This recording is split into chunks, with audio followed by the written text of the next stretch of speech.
CM ಆಗಲು ಪುಕ್ಸಟ್ಟೆ ಅಧಿಕಾರಕ್ಕೆ ತಂದಿದ್ದೇನೆ, ₹1 ಹಣ ತೆಗೆದುಕೊಳ್ಳದೆ ಪುಕ್ಸಟ್ಟೆ ಸಿಎಂ ಮಾಡಿದ್ದೇನೆ. ಈ ರೀತಿ ಮಾತನಾಡಿರುವಂತಹ ಆಡಿಯೋ ವೈರಲ್ ಆಗಿದೆ. ಮಾಜಿ ಶಾಸಕ ಗೂಳಿಹಟ್ಟಿ ಶೇಖರ್ ಮಾತನಾಡಿರುವಂತಹ ಆಡಿಯೋ ನಡುರಾತ್ರಿ ವೈರಲ್ ಆಗಿರುವಂತದ್ದು. ಆ ಆಡಿಯೋದಲ್ಲಿ ಮಾಜಿ ಮುಖ್ಯಮಂತ್ರಿ ಬಿಎಸ್ ಯಡಿಯೂರಪ್ಪನವರ ಕುರಿತಾಗಿಯೂ ಕೂಡ ಮಾತನಾಡಿದ್ದಾರೆ.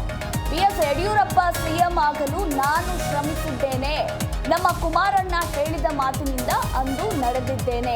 ಪಕ್ಷೇತರ ಅಭ್ಯರ್ಥಿಯಾಗಿ ಗೆದ್ದು ಪರಿಶಿಷ್ಟ ಜಾತಿಗೆ ಸೇರಿದ್ದು ಯಡಿಯೂರಪ್ಪನವರನ್ನ ಪುಕ್ಸಟ್ಟೆ ಸಿಎಂ ಮಾಡಿದ್ದೆ ನಾನು. ಆಗ ಪುಕ್ಸಟ್ಟೆ ಅಧಿಕಾರಕ್ಕೆ ತಂದಿದ್ದೇನೆ ಅಂತ ಮಾತನಾಡಿರುವಂತಹ ಈಗ ಈ ಒಂದು ಆಡಿಯೋ ಎಲ್ಲ ಕಡೆ ವೈರಲ್ ಆಗ್ತಾ ಇದೆ. ಒಂದು ಸಿದ್ದರಾಮಯ್ಯನವರ ಕುರಿತಾಗಿ ಮಾತನಾಡಿದ್ದಾರೆ.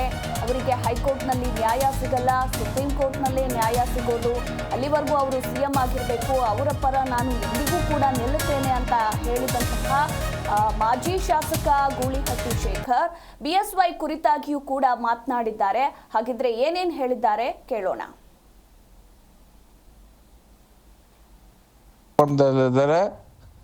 ಇಂಡಿಪೆಂಡೆಂಟ್ ಆಗಿ ಜನರಲ್ ಕ್ಷೇತ್ರದಲ್ಲಿ ಆಯ್ಕೆ ಆಗಿ ಬಂದು ಪುಕ್ಸಟ್ಟೆ ಯಡಿಯೂರಪ್ಪ ಸಾಹೇಬ್ರ ಮುಖ್ಯಮಂತ್ರಿ ಮಾಡಿದಂತಹ ನಾನೇ ಗೂಳಿಹಟ್ಟಿ ಶೇಖರ್ ಮಾತಾಡ್ತಾ ಇರೋದು.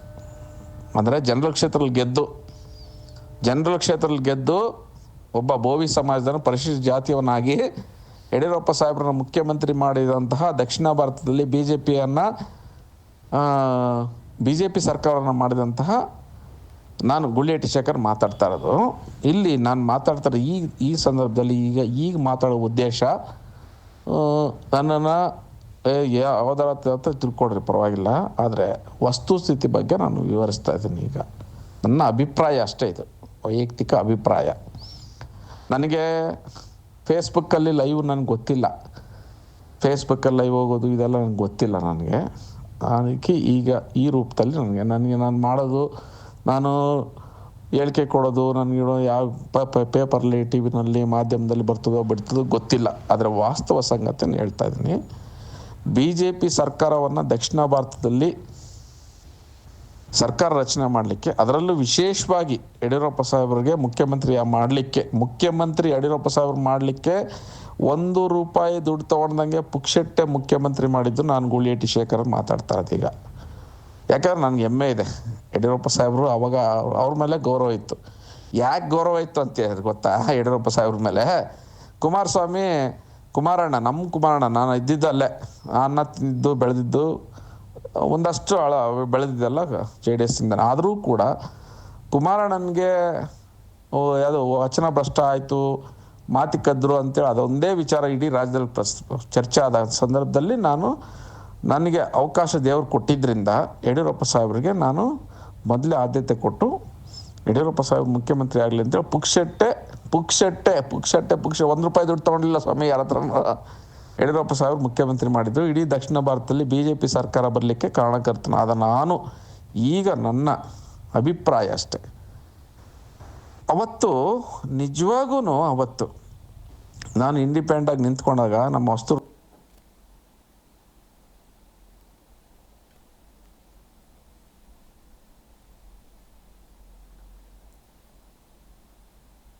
ಈ ಕುರಿತಾಗಿ ನಮ್ಮ ಪ್ರತಿನಿಧಿ ಮಾಲ್ತೇಶ್ ಅರಸ್ ಇನ್ನೂ ಹೆಚ್ಚಿನ ಡೀಟೇಲ್ಸ್ ಕೊಡ್ತಾರೆ. Maltesh, good morning. ಮಧ್ಯರಾತ್ರಿ ಇದ್ದಕ್ಕಿದ್ದಾಗೆ ಮಾಜಿ ಶಾಸಕ ಗೂಳಿಹಟ್ಟಿ ಶೇಖರ್ ಮಾತನಾಡಿರುವಂತಹ ಆಡಿಯೋ ವೈರಲ್ ಆಗಿದೆ. ಆಡಿಯೋದಲ್ಲಿ ಸಿದ್ದರಾಮಯ್ಯನವರ ಕುರಿತಾಗಿ, BS ಯಡಿಯೂರಪ್ಪನವರ ಕುರಿತಾಗಿ ಮಾತನಾಡಿದ್ದಾರೆ. ಹಾಗೆ ಸಿದ್ದರಾಮಯ್ಯಗೆ ಹೈಕೋರ್ಟ್ನಲ್ಲಿ ನ್ಯಾಯ ಸಿಗಲ್ಲ, ಸುಪ್ರೀಂ ಕೋರ್ಟ್ನಲ್ಲೇ ಸಿಗೋದು, ನಾನು ಅವ್ರ ಪರವಾಗಿ ನಿಲ್ಲುತ್ತೇನೆ ಅಂತ. ಅಂದ್ರೆ ಇವರು ಏನು ದೂರವಾಣಿ ಸಂಪರ್ಕದಲ್ಲಿ ಮಾತನಾಡಿರೋದಾ ಅಥವಾ ಜನಗಳಿಗೆ ತಲುಪಿಸಬೇಕು ಅಂತಾನೆ ವಿಡಿಯೋ ಮಾಡಿ ಹರಿಬಿಟ್ಟಿದ್ದಾರಾ? ಏನು ಈ ಬಗ್ಗೆ ಹೆಚ್ಚಿನ ಡೀಟೇಲ್ಸ್?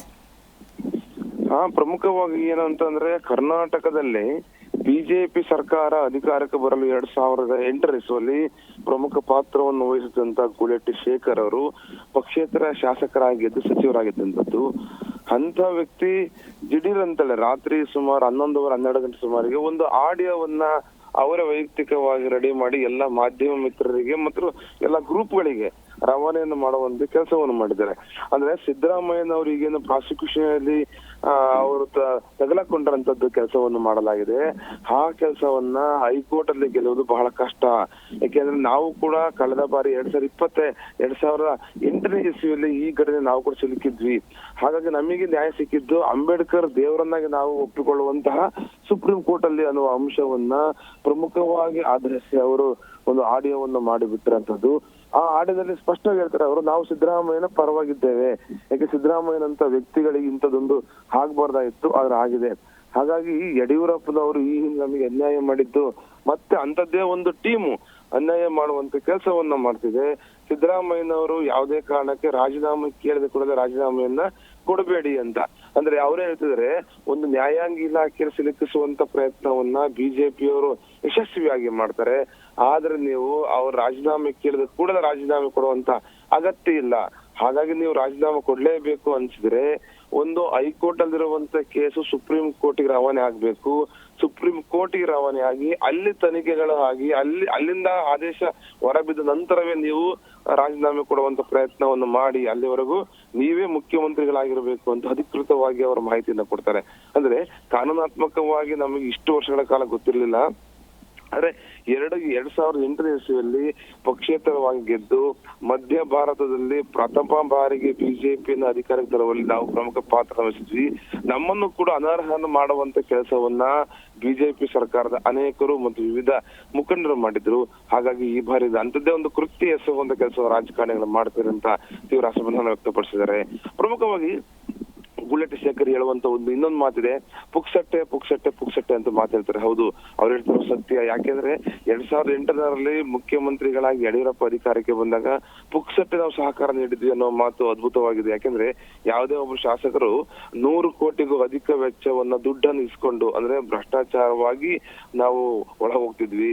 ಆದ್ರೆ ನಾವು ಅವು ಯಾವುದೇ ನಯಾ ಪೈಸೆ ಇಲ್ಲದೆ ಪುಕ್ಸಟ್ಟೆ ನಾವು ಯಡಿಯೂರಪ್ಪನವರನ್ನ ಮುಖ್ಯಮಂತ್ರಿ ಮಾಡಿದ್ವಿ ಅನ್ನೋ ಮಾತನ್ನ ಹೇಳ್ತಾರೆ. ಹಾಗಾಗಿ ಒಂದು ಕರ್ನಾಟಕ ರಾಜ್ಯದ ಸರ್ಕಾರವನ್ನು ಅಸ್ಥಿರಗೊಳಿಸುವಂತ ಪ್ರಮುಖವಾದಂತ ಕೆಲಸವನ್ನ ರಾಜಕಾರಣಿಗಳು ಮಾಡ್ತಾರೆ. ಹಾಗಾಗಿ ನೀವು ಎಚ್ಚರಿಕೆಯಿಂದ ಇರಬೇಕು ಅನ್ನುವ ಮಾಹಿತಿಯನ್ನು ಕೊಡ್ತಾರೆ. ಅಷ್ಟೇ ಅಲ್ಲ, ಅವರು ರಾತ್ರಿ ನಾವೇ ವೈಯಕ್ತಿಕವಾಗಿ ಜಿ ಕನ್ನಡ ನ್ಯೂಸ್ ಪರವಾಗಿನೂ ಕೂಡ ಅವರು ಚಾಟ್ ಮಾಡ್ತಾ ಹೇಳಿದ್ರು. ಏನಂತ, ಈ ಕೂಡಲೇ ಮೆಸೇಜ್ ಆಗ್ತದೆ. ಸಾಕಷ್ಟು ಜನ ಅಭಿಮಾನಿಗಳು ಅವರಿಗೆ ರಿಯಾಕ್ಷನ್ ಕೊಟ್ಟಿರೋಂಥದ್ದು ಏನಂತಂದ್ರೆ, ಸಾಹೇಬರು ದಯಮಾಡಿ ನೀವು ಅಸಮಾಧಾನ ವ್ಯಕ್ತಪಡಿಸಕ್ ಹೋಗ್ಬೇಡ್ರಿ, ಮತ್ತೊಮ್ಮೆ ನೀವು ಶಾಸಕರಾಗ್ತೀರಿ ಅಂತ. ಅಂದ್ರೆ ಈಗ ಆಲ್ರೆಡಿ ಅದೊಂದು ಆಡಿಯೋ ರಾತ್ರಿನೇ ಅದ್ಭುತವಾಗಿ ವೈರಲ್ ಆಗಿರೋಂಥದ್ದು ಸ್ಪಷ್ಟವಾಗಿ ಗೊತ್ತಾಗುತ್ತೆ. ಹಾಗಾಗಿ ಒಂದು ಕರ್ನಾಟಕ ರಾಜ್ಯದಲ್ಲಿರುವಂತ ಒಂದು ಅಸ್ಥಿರ ವ್ಯವಸ್ಥೆಗಳನ್ನ ಆರಂಭಿಸುವ ದಿಸೆಯಲ್ಲಿ ಕೈ ಹಾಕಿರುವ ಒಂದು ಶಾಸಕರಿಗೆ, ಅಥವಾ ಅವ್ರು ಹೇಳಿದ ಸ್ಪಷ್ಟ ಉತ್ತರ, ಕಾಂಗ್ರೆಸ್ನ ಅನೇಕ ಶಾಸಕರನ್ನ ಬಿಜೆಪಿರವರು ಖರೀದಿ ಮಾಡ್ಕೊಂತಾರೆ ಅನ್ನುವ ಮಾತು ಏನು ಉಂಟಾಗಿದೆ ಈಗಾಗಲೇ ಗಾಣಿಗ ರವಿಯವರಿಂದ ಹೊರ ಬಿದ್ದಿರಂತ ಮಾತು. ಆ ಮಾತಿಗೂ ಸ್ಪಷ್ಟೀಕರಣ ಕೊಡುವ ದಿಸೆಯಲ್ಲಿ ಒಂದು ಮಾತನ್ನು ಹೇಳ್ತಾರೆ. ಅಂದ್ರೆ ಅಸ್ಥಿರಗೊಳಿಸುವ ಕೆಲಸವನ್ನು ಮಾಡ್ಲಾಗ್ತದೆ. ಹಾಗಾಗಿ ಸುಪ್ರೀಂ ಕೋರ್ಟಿನ ಆದೇಶ ಬರುವವರೆಗೂ ನೀವೇ ಮುಖ್ಯಮಂತ್ರಿಗಳಾಗಿ ಇರಬೇಕು ಅನ್ನೋ ಮಾತನ್ನು ಕೂಡ ಆ ಆಡಿಯೋದಲ್ಲಿ ಸ್ಪಷ್ಟಪಡಿಸ್ತಾರೆ. ಒಟ್ಟಾರೆ ಏನಂತ, ರಾತ್ರಿಯಾಗಿ ಹೊರಬಿದ್ದಿರುವಂತದ್ದೊಂದು ಹೊಸ ಬಾಂಬು ಅನೇಕ ಚರ್ಚೆ ಕೂಡ ಕಾರಣವಾಗುತ್ತೆ. ಪ್ರಮುಖವಾಗಿ ಕಳೆದ ಬಾರಿ ಒಂದ್ 2-3 ಬಾರಿ ಕೂಡ ಇದೇ ಗುಳೆಟ್ಟಿ ಶೇಖರ್ ಅವರು ಈ ತರ ಆಡಿಯೋಗಳನ್ನು ಬಿಡುಗಡೆ ಮಾಡಿದ್ರು. ಅದ್ರಲ್ಲಿ ಏನಂತಿತ್ತು, RSS ಗೆ ಹೋಗುವಾಗ ದಲಿತರನ್ನ ಒಳಗಡೆ ಬಿಡುತ್ತಿರ್ಲಿಲ್ಲ ಅನ್ನುವ ಒಂದು ಬಾಂಬ್, ಅಂದ್ರೆ ಒಂದು ಪ್ರಮುಖವಾದಂತ ಅಂಶ ಇಟ್ಟುಕೊಂಡು ಕೂಡ ಅವರು ಚರ್ಚೆನ ಮಾಡಿದ್ರು. ಹಾಗಾಗಿ ಗುಳೆಟ್ಟಿ ಶೇಖರ್ ಅವರು ಯಾವುದೇ ವಿಷಯಗಳನ್ನು ಚರ್ಚೆ ಮಾಡಿದ್ರು, ಯಾವುದೇ ವಿಷಯಗಳನ್ನು ಹೊರಹಾಕಿದ್ರು ಕೂಡ ಅದು ವಿವಿಧ ಕಾರಣಗಳಿಗಾಗಿ ಚರ್ಚೆಗೆ ಈಡಾಗುತ್ತೆ ಅನ್ನೋದು ಸ್ಪಷ್ಟವಾಗಿ ಗೊತ್ತಾಗಿದೆ. ಹಾಗಾಗಿ ಇವತ್ತಿನ ವಿಡಿಯೋ ಒಂದು ರೀತಿಯಲ್ಲಿ ಕರ್ನಾಟಕ ರಾಜ್ಯದಲ್ಲಿ ಸಂಚಲನ ಮೂಡೆ ಮುಗಿಸಿತು ಅನ್ನೋದು ಸ್ಪಷ್ಟವಾಗಿ ಗೊತ್ತಾಗುತ್ತೆ. ಎಸ್, ಥ್ಯಾಂಕ್ ಯು ಮಾಲ್ತೇಶ್ ನಿಮ್ಮೆಲ್ಲ ಮಾಹಿತಿಗಾಗಿ.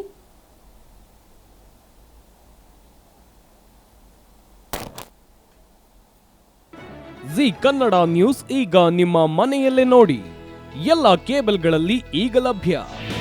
ನಿಮ್ಮ ನೆಚ್ಚಿನ ಜಿ ಕನ್ನಡ ನ್ಯೂಸ್ ಈಗ ಸನ್ ಡೈರೆಕ್ಟ್ ನಲ್ಲಿ number 292, Tata play number 1664, Jio TV number 1334, NXT digital number 30, in cable number 30, city networks 51, U digital number 162, GTPL number 17, Rockline telecommunications number 42, Shri Basaveshwara cable number 168, rural cable network 60, Vinayaka digital 57, Abhishek cable 821, city channel 53, Siddeshwara cable network 57, V4 digital Infotech 628, Surya digital networks 53, Gajanan digital number 836, Malnad infotech private limited number